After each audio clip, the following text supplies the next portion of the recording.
Hope you guys are all having a good night. Seen some good comedians, man. I'm scared I'm not gonna do as well. Alright.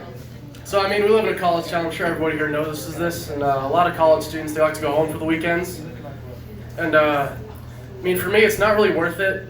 My parents are vegan.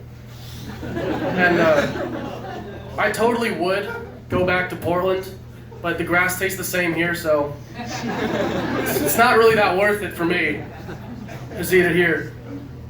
Did I tell you guys my parents were vegan? Yeah? They need you to know, otherwise they're going to stop paying for college.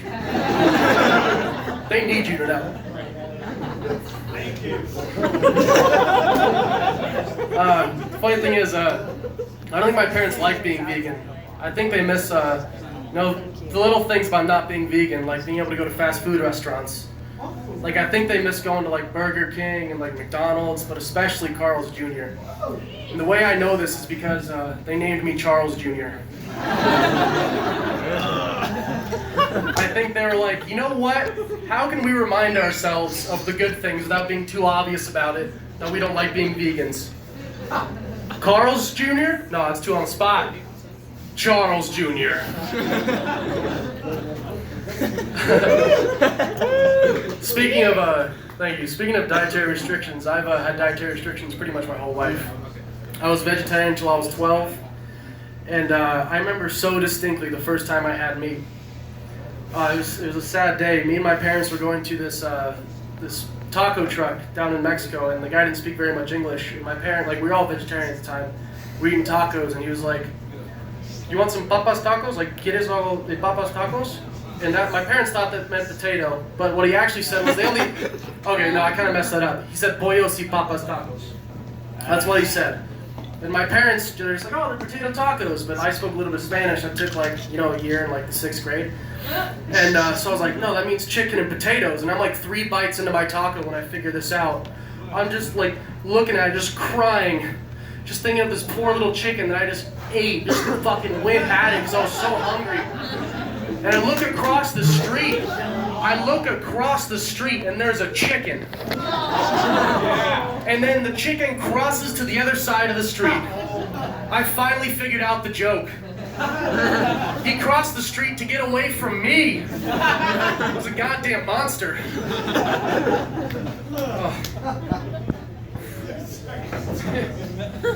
I was also a vegan in middle school for a short period of time. I've had dietary, it's been weird. But I was vegan in middle school. I gotta tell you, being vegan in middle school, you don't make a whole lot of friends. People couldn't sit farther away from me. I'd come into class, kale wrap in hand, talking about veganism. They're like, "Who's this guy? Who does he think he is? Eating kale? We're 14. We like hot dogs and pizza."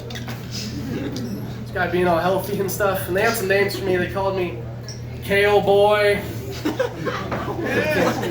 Baby Carrot Dick. I don't know how they thought that. The last one was Vegan Kid. I think they ran out of ideas, honestly.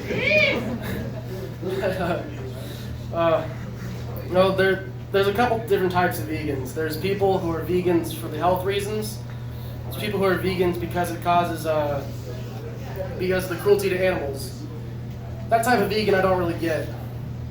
You're vegan because it's cruel to animals, but science has shown that plants also do feel pain. They actually release toxins in the plants that make them actually taste worse.